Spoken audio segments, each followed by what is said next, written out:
Up in the morning, ready and raring to go. I don't know what I'll do yet, but I've got the energy. I know what I'll do. I'll take a look at my list and just start taking things on. Wait, here we go. All right, yeah. Wait, I already did that.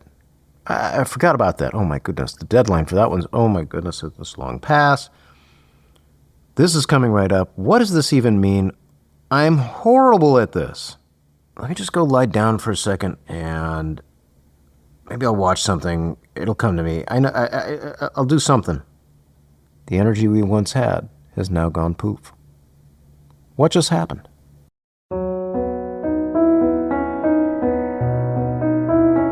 Welcome to the Rhythms of Focus podcast for wandering minds who are tired of feeling that they have to force themselves to make things happen. Maybe know that when things line up well, that tendency to wander actually becomes a powerful wave of focus. I'm Dr. Kourosh Dini, fellow wandering mind. It wasn't that long ago that I struggled to make things happen, whether it was to remember when to pay a bill, do things over time, or look at a list without feeling repulsed. Fast forward through years of study and practice, I can now not only deal with the world, I can be creative, playful, and engage in the ways that make sense to me. I can be a doctor, musician, father, still play games in the evenings. I've created this podcast to share these ideas so you can do the same, hopefully with a lot less of the troubles I needed to go through to get here. Whether you have ADHD, deal with anxiety, or just suffer from a powerfully creative spirit, I invite you to join me in this weekly podcast to start finding your own way to a calmer, more intuitive space. Please note, I'm not functioning as your doctor, psychiatrist, psychoanalyst, therapist, or otherwise. This is here for education, if not entertainment, and I do hope you enjoy it.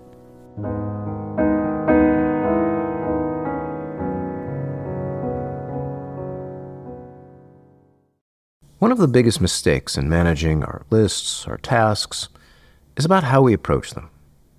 There are many task managers out there.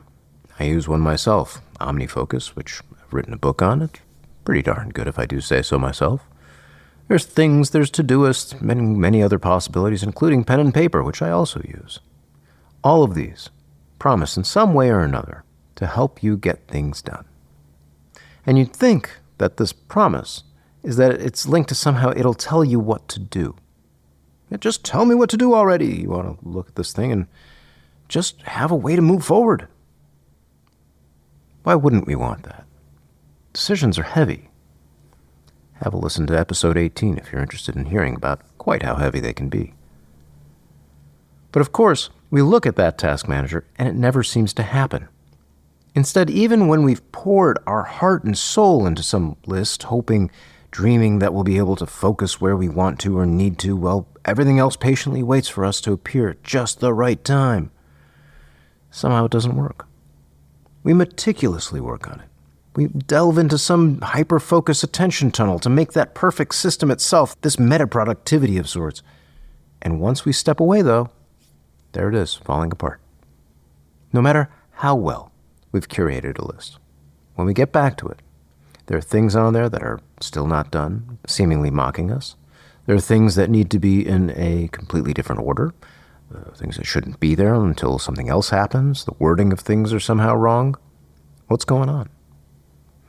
Is it our past self that's once again betrayed us? Is it our present self that's somehow a failure? Either question is just a way of leading to some more damage of self-esteem by hitting us where we think we should have had it together, but for some mysterious reason just don't. Whatever motivation we once had is lost. What's truly throwing us off isn't that the paper is somehow wrong, that the way we've written things is off.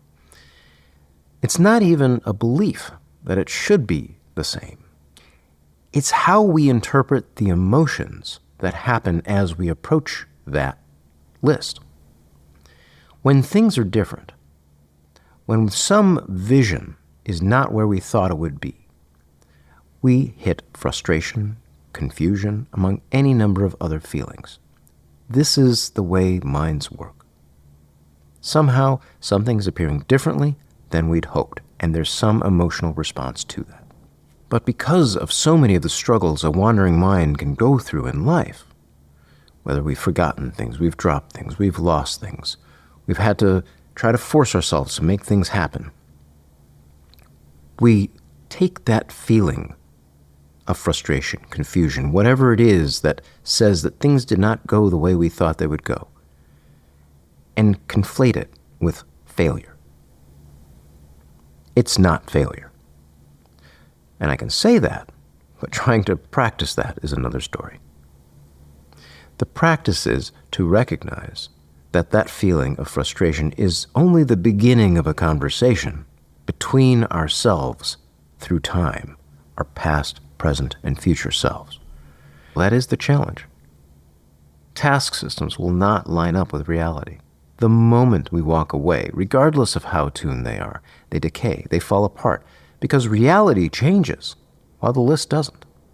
Secondly, and perhaps even more importantly, as much as we may like it to, the task system, the list, these will not make our decisions for us.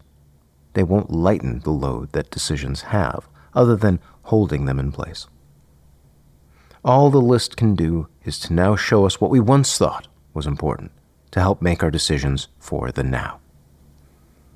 So what's the point? Why even have a list?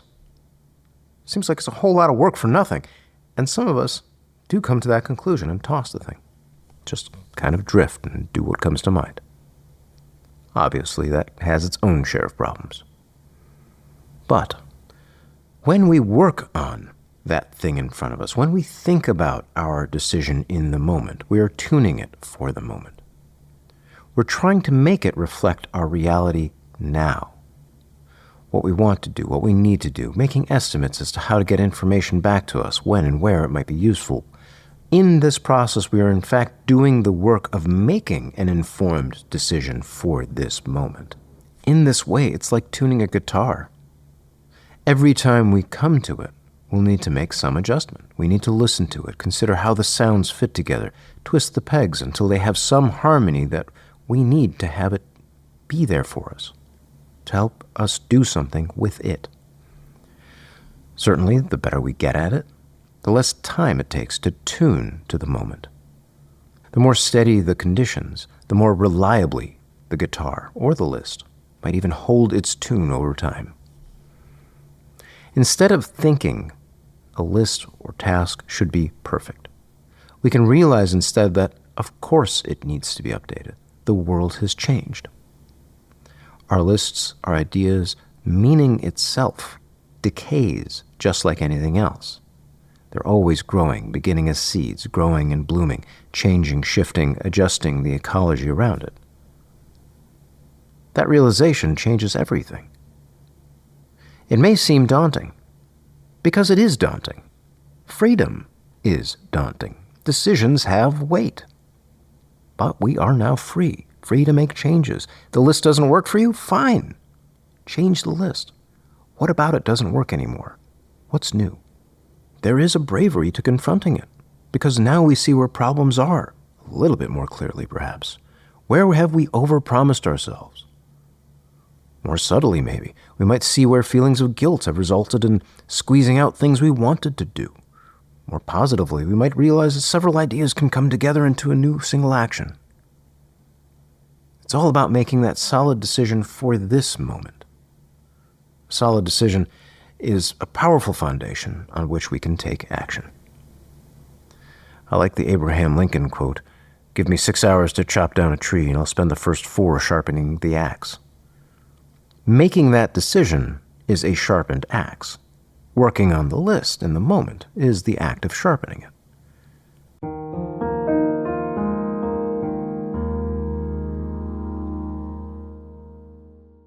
There's something magical to the freshness of an idea.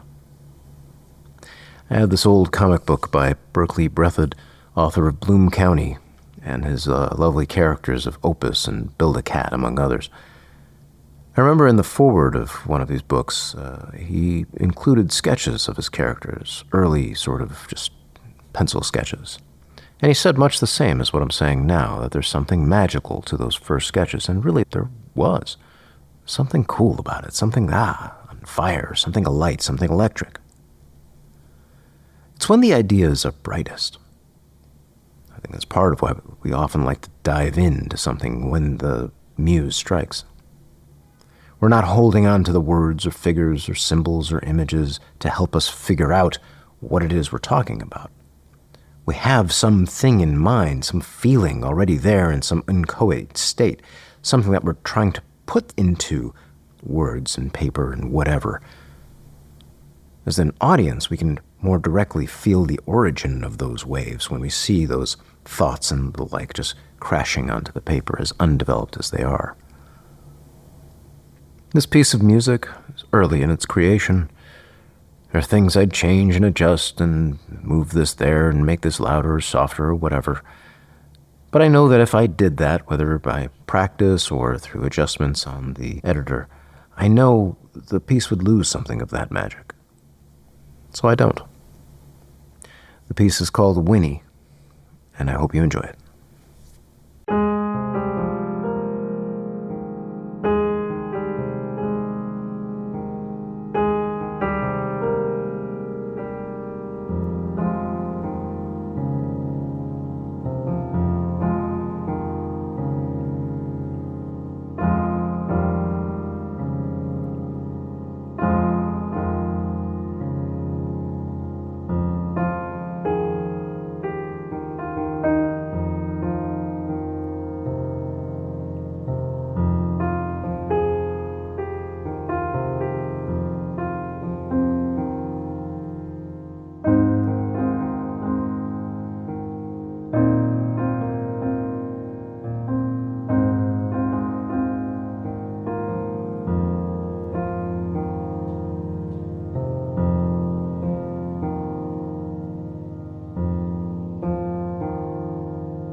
If you've enjoyed what you've heard today, kindly subscribe, rate, review with whatever app you're using. If you're on the Apples, press the Apple buttons. If you're on the Spotifys, press the spots. If you're on the YouTubes, press those things, whatever the things. And if you're feeling especially generous, consider leaving a review. Maybe mention your favorite piano piece or just say hi. Your support helps more wandering minds find this podcast.